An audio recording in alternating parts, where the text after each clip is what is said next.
How you doing today? I'm just calling or telling more of what's happening to me.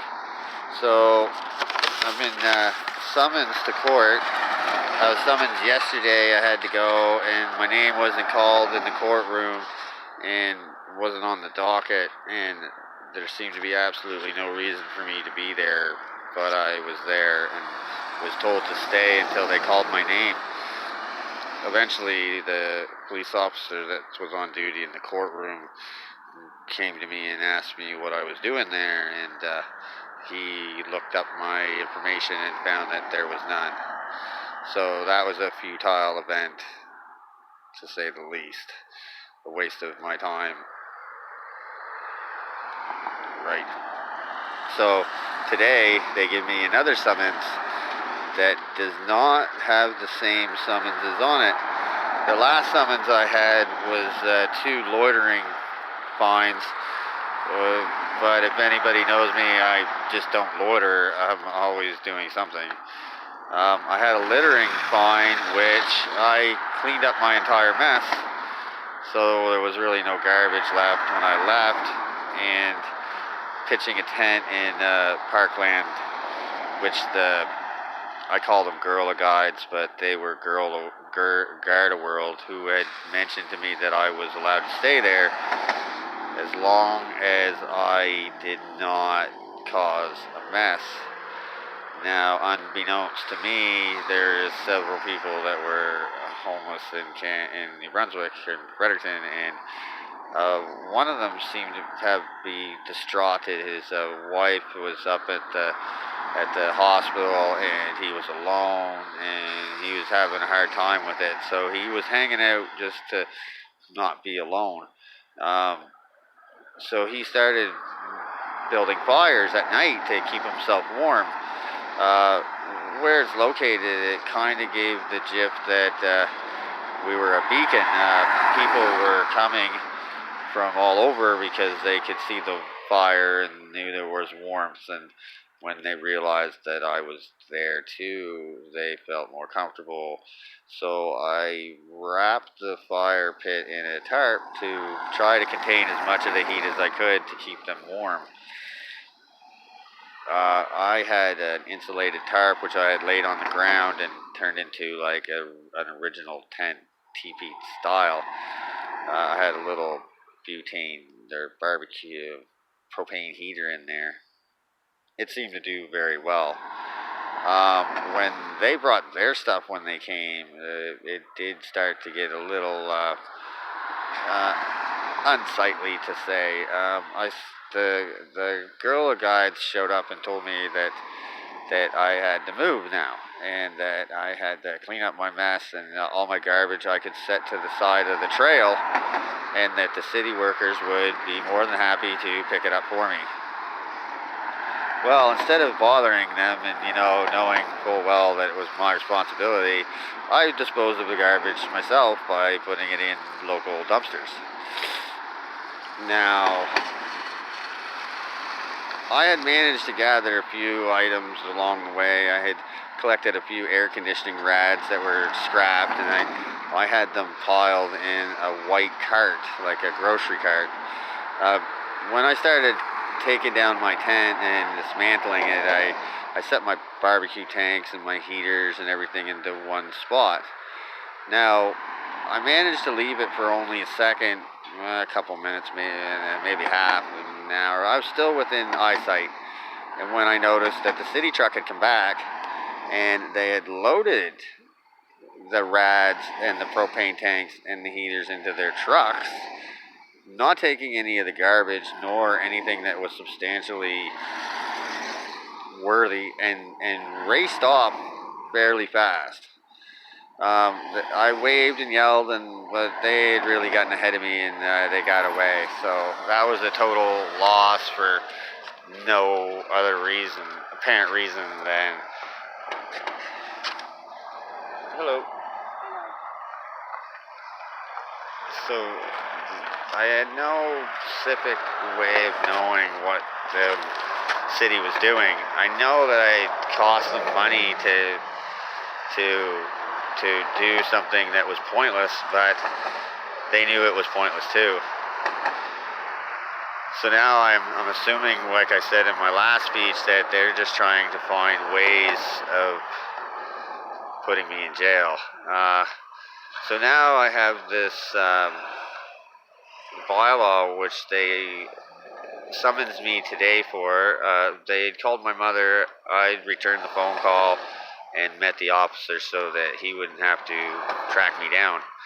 He noticed that I was over at another campsite that was there, but I was cleaning it up too because they had left a mess, and the city said they were going to go clean it, which they had not.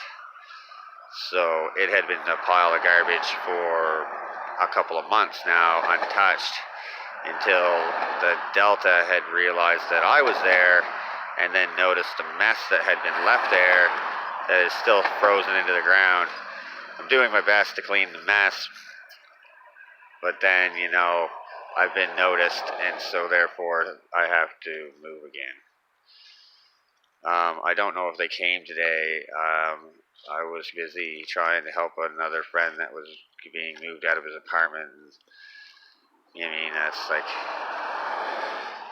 so unsure if my stuff still exists down there or not is beknownst to me. So this bylaw now says that I obstructed, inconvenienced, or endangered other users of parkland trails while walking, riding, or operating a bike, scooter, skateboard, or e-scooter, L-scooter, or a vehicle. Contrast to the violation of section 6.19 of the bylaw number 1/19, a bylaw respecting parklands and trail systems of the city of Fredericton, and thereby did commit an offense pursuable to section 7.1 of the aforesaid bylaw. Now, the police officer gave me this today, and it does not reflect the other four summonses that I got that said that I was loitering, 2 counts of loitering, littering, and pitching a tent. So I'm assuming that my court date yesterday was a futile event to either readjust what they were trying to charge me with, or very unsure what to do with. Now, I seem to be the only person in Fredericton that is being charged for these offenses.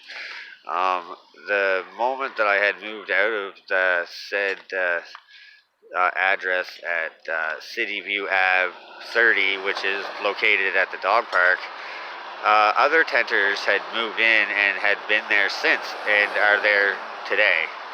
Actually, there's 2, and very visible. They have orange insulated tarps, and for some odd reason, they are not facing the same offenses that I am. I do not know why.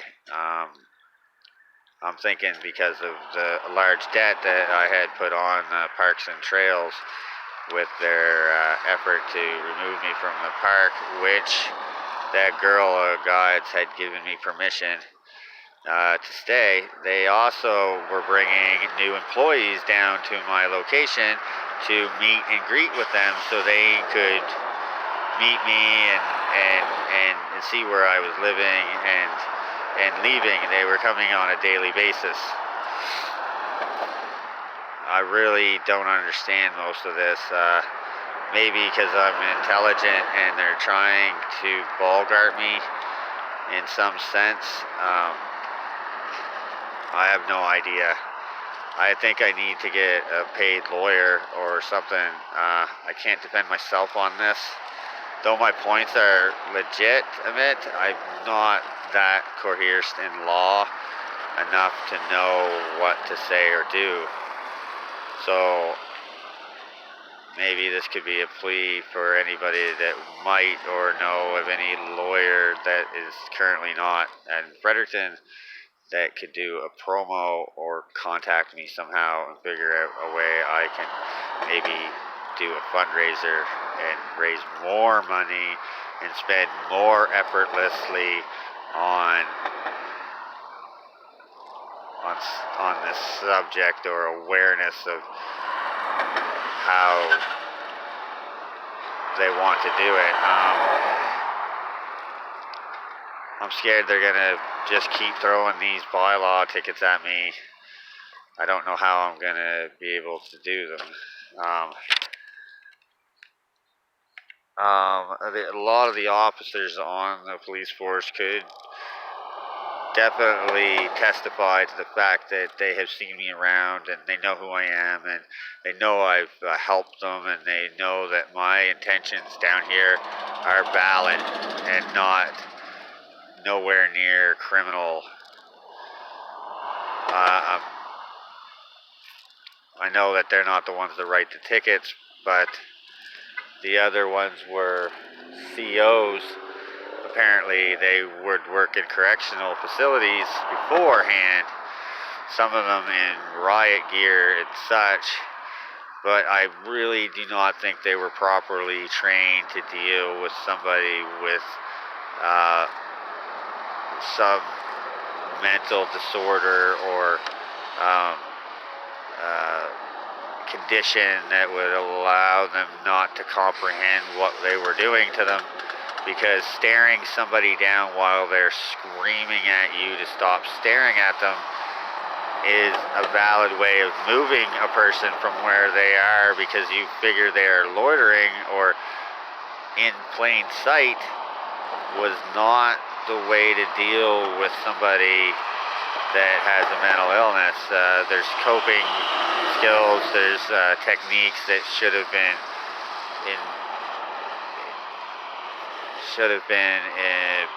put into play to better help the situation and get maybe that person in the proper direction than having him yelling and screaming because officers are staring them down and making them feel very uncomfortable. When I mentioned it to them, they said that they dealt with this a lot. Obviously, I could tell that they hadn't.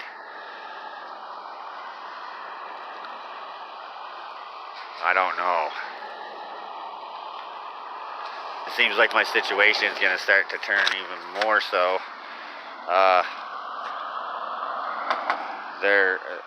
I've been caught in unpredictable situations that I didn't know how to react to them.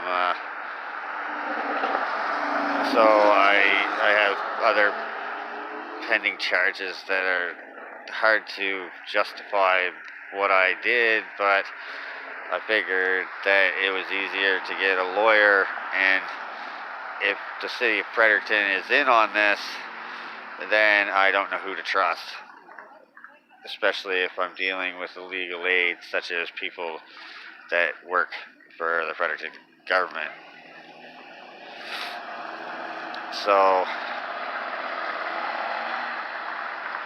if there's any information or something that you could pass on to me or notify me about, there are steps that I could take that would help me reassure that this whole situation is properly handled and fits the guidelines in which the law has provided, that I'm not being prosecuted for unworthy or unrealistically, like, to punish me for, or to be laid blame on for something that maybe they did. I don't know what I'm going to do. Defending myself now at this point is not an option. I just don't think I'd be heard properly. I probably couldn't put my words together right. There's so many variables, and I don't work as a lawyer, and they all work together on a daily basis. So me going to their job place and trying to tell them what to do is probably one of the worst things I could do in a defense.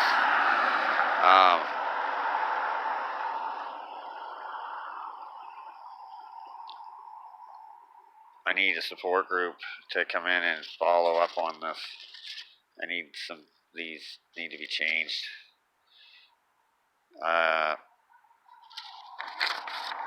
my mother's already getting scared that they're gonna start putting me in jail. I don't know what it would have cost the city to interpolate what their services were, but it was put as a goodwill gesture that they were just going to help me in the best way they could. And when I cleaned up, I can't control the people in the parklands that show up while I'm there. They began to think that because this was my site and that I had some kind of control over it, that I was responsible for everybody that was there.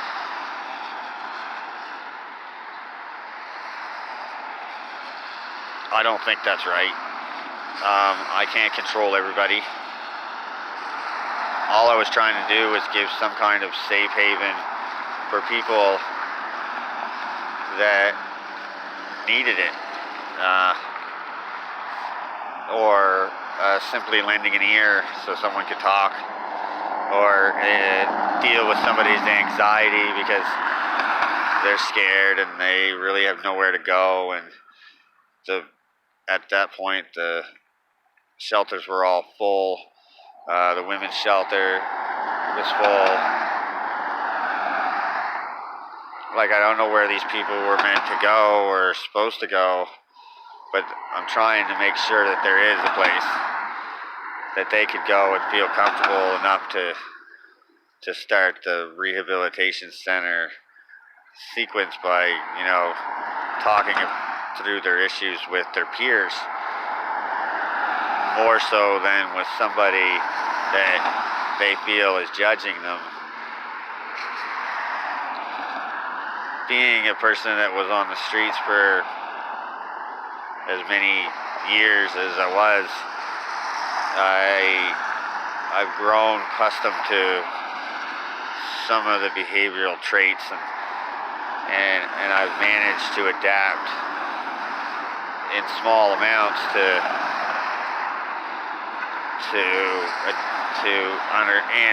understand more what is needed.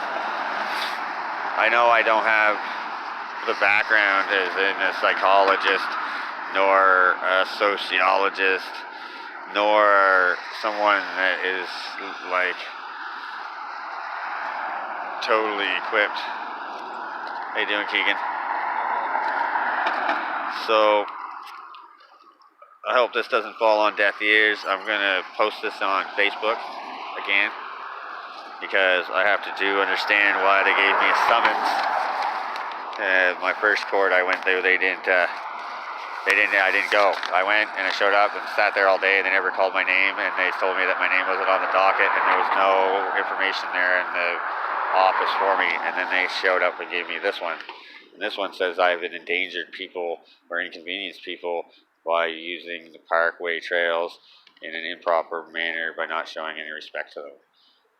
So they've changed now from loitering to littering and pitching a tent to endangering others. So I'm not sure where they're going with this, but I'm scared a little. So, Godspeed, have fun, keep watching.